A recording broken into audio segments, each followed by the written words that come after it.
What's up, YouTube? Today, I'm going to do another video game video. Today I wanted to talk about why you should pick up a PlayStation 3 in 2019.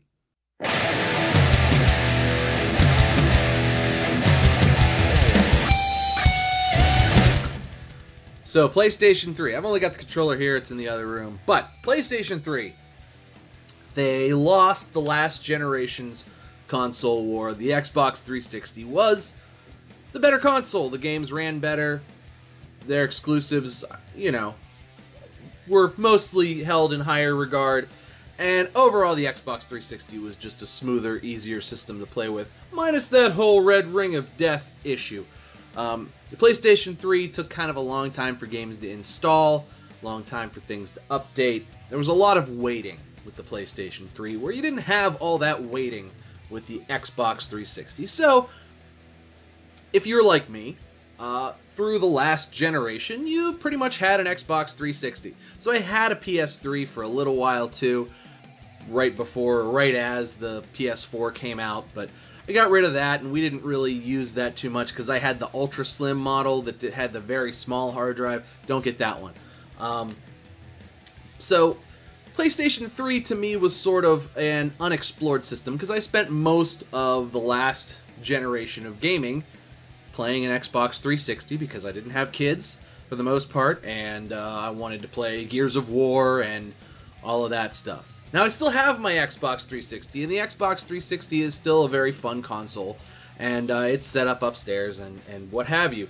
However, we needed a new Blu-ray player down here, a Blu-ray DVD player. The one we had just wasn't cutting it anymore for the new TV we had, and it just wasn't cutting it. So I was looking at the cost of Blu-ray players, and for a decent Sony Blu-ray player, it's like $100+.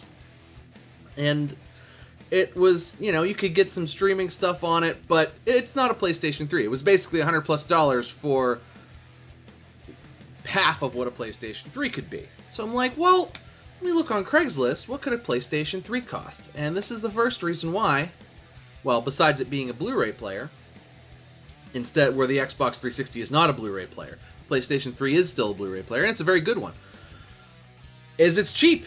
I found multiple ones on Craigslist from between $50 to $75. I paid $60 for one. It came with 2 controllers, a big stack of games, and a 160GB PlayStation 3 Slim, which was, I believe, one of the later models, or one of the final runs of models to come out. It's a pretty new system. It's a pretty new version of it. $60.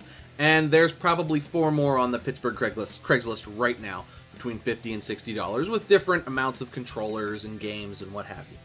So, that being said, I saw $60 with a stack of games, 2 controllers. That's a great deal. I need a Blu-ray player, and that's a PS3. So, got that, picked it up, $60. Wiped the hard drive clean, logged into my own PlayStation account, because I have a PS4 now, logged into my own PlayStation account, and there we were. Now, the games that he had, I traded in and got different games, but we'll get into that shortly. So, in addition to being a PlayStation, it also is a Blu-ray player, which is great. It's a good Blu-ray player. It plays in 1080p, and it scales up old DVDs, which we have a ton of, which is nice. So, great on my 50-inch TV. Looks great. Even older DVDs look great on a 50-inch TV. Nice, big, clear picture. And you can find the PlayStation 3 remote pretty easily for $10 or less. Pretty much anywhere. You can order it online. eBay's got a ton of them. I get a lot of stuff at The Exchange. We've got about 4 or 5 of them here in Pittsburgh. If you have a The Exchange, call them. I paid $8 for this at The Exchange, and it's perfect. Perfect. The remote is very cool and key. It also can have streaming services, so you can install Hulu, Netflix, PlayStation View, Crackle, literally any streaming service you want. HBO Go is now available on the PS3. For a long period of time, you couldn't get HBO and a couple other streaming services on the PlayStation. That all updated once the PS4 came out, and they updated the PlayStation Network, etc., etc. So now you can get all that stuff. That's another reason it probably didn't do as well as the Xbox, is because you could get WWE Network and HBO and all that stuff on your Xbox, where at the time it took longer for it to come out for the PlayStation 3. That's been solved. Now, besides all of that, because yes, you can get a Blu-ray player for $60. Besides all of that, the reason you should get a PlayStation 3 in 2019 is, especially if you didn't have a PlayStation 3 through the last console generation because you were an Xbox guy, is the PlayStation 3 exclusives. There are a ton of them. So you have all of the Uncharted series. Well, 1 through 3. Uncharted 1 through 3. The God of War Saga. They did God of War 3, but if you get the Saga, you get 1 through 3, including God of War 3, which is awesome. Plus, the Saga gives you the download for the 2 PSP God of War games. Were they PSP or PS Vita? I can't remember. I think you could play them on both. Anyway, so older God of War, which is amazing. You get all the Ratchet and Clank stuff that was on PS3. I think there's 4 Ratchet and Clank games. All of the online stuff isn't necessarily still supported, but you get all the old Ratchet and Clank games, and there's really not a whole lot of that on PlayStation 4 now. And they're really fun. Everything Insomniac does is really good, including Ratchet and Clank. Littlebigplanet. You have little kids? This is probably the best little kid game ever. Littlebigplanet 1, Littlebigplanet 2, and Littlebigplanet 3, which is also on PS4. You can get all 3 of them on the PlayStation 3 for under $10 each. That's the other cool thing about all these PlayStation hits, is that, like all these old PlayStation games, is that they're cheap, cheap, cheap. A lot of these, too, you can't get digital download either. So, like Gran Turismo's 5 and 6, you have to have the hard copy of the disc. You can't download these. You can play Gran Turismo Sport, but these are way different games. Like, I like Gran Turismo Sport, don't get me wrong, but GT5 and GT6 are way different. Lots more car customization, lots more cars. Not necessarily as many tracks, because they keep adding tracks to Gran Turismo Sport, but tons and tons and tons of stuff to do, and lots of cool cars and lots of cool customization options on Gran Turismo's 5 and 6. And these are also still very cheap. Very, very good. Probably the 2 best in the series, I think. Gran Turismo's 5 and 6. And you get other stuff like, I'm a big Mortal Kombat fan, I don't know if you guys know that, but this Mortal Kombat 9, so Mortal Kombat, is not actually available as a digital download for Xbox One or PS4. Now, you can get it on, like, the Plus, like PlayStation Plus, but if you get the hard copy, the PlayStation Hits, you get the Complete Edition, and these are like $10. You also can play as Kratos on PlayStation. I'm not sure there's I'm not sure there's a special character on Xbox. In fact, I don't think there is. But you get Kratos on the PlayStation 4, which is cool, because this is probably the best Mortal Kombat story mode that exists. Story mode in MK9 is tremendous and worth a playthrough a second or third time. Or if you've never played through it on PlayStation, it controls really, really, really, really well. So, the games. The games are a great reason to buy, because these are all now super cheap. I went and picked up all of these for under $60. Like, these I bought. I traded a few in, and I got this. The ones he had were all the old NBA games, so they were like, they gave me like $8 or $10 in trade value. But with these, like, I paid less than $60 for all these games. And these are like some of the best games that came out for the system. Now there's more too. Clearly, like, there's more Ratchet and Clank games, more Littlebigplanets, etc., etc. But that's just sort of scratching the iceberg. That's hours and hours of play. That honestly, the difference between Gran Turismo 6 and Gran Turismo Sport, visually, not that much of a downgrade in visuals, truthfully. Like, they look really good still.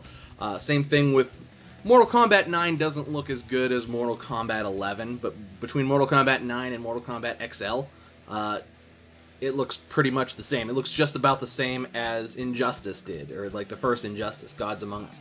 So the graphical high quality is still there. Now, it doesn't play in 4K, but I don't have a 4K TV yet. And I know a lot of people don't have 4K TVs yet. 1080p is still really, really sharp, really nice. Everything works and moves really well. And the games that are on PlayStation are really great. You got a lot of the same games from Xbox to PlayStation 3.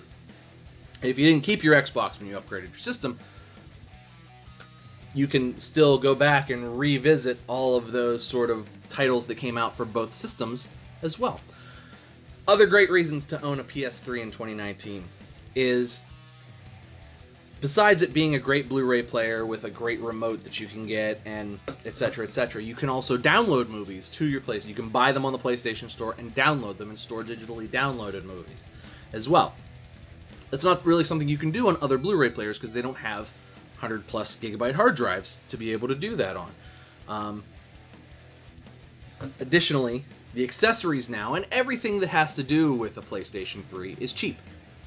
It's still pretty much top quality, top of the line stuff, top quality Sony stuff that, you know, is meant to be used for years and years. It's just an older system and an older thing that's kind of already gone through its cycle as far as gaming is concerned. But as far as a home use of a digital device, it's still very useful, very up to date, and it continuously gets updates through the network. Sony hasn't abandoned the PlayStation 3. It still gets updated interfaces, Sony updates, like the store gets updated, etc. So you can do all of that. And if you've already got a PS Plus account, you can just, and a PlayStation account, you can have the accounts open on both systems, so you're not having to, like, you know, juggle things around. So if you buy something on the PlayStation Store on your PS3 to watch, you can watch it as well on your PS4 in a different room. Great. So just for the cheap cost alone and for all of the fun that you can still have now at a bargain basement price, seriously, you can get a PlayStation 3 for less and more top quality AAA games than you could get a, like, Super Nintendo right now. Super Nintendos are like hundreds of dollars. Like, for a working original Super Nintendo, you're going to pay $100. And each game, some Mario games particularly, are $40, $50 each. These games all together were $60. There's way more gaming in this $60 than there would be in 2 Mario games for the Super Nintendo. Just saying. And I have a Super Nintendo and those 2 Mario games, but I kept those from when I was a little kid. So maybe I should trade them in, make a bunch of money. Anyway, those are my reasons why a PlayStation 3 is still a good buy, especially if you get one used on Craigslist in 2019. Let me know what you guys think down below. If you guys picked up any, like, last gen consoles that you're now using as sort of a media center, let me know down in the comments below. Also, the newest PlayStations have the optical cable, so if you want to hook them into a surround sound system, you can do that as well. But most of you are going to want to do that through a television anyway, but the existence is there if you're going to put it on a TV that doesn't have the optical out for a surround sound. You got a cheap surround sound system. It's very cool. Very neat way to play. It's fun to play shooters in surround sound. Boom! Anyway, guys, that's going to do it for me today. Thanks so much for watching. Make sure you like and subscribe. Cheers to you. I'll see you next time.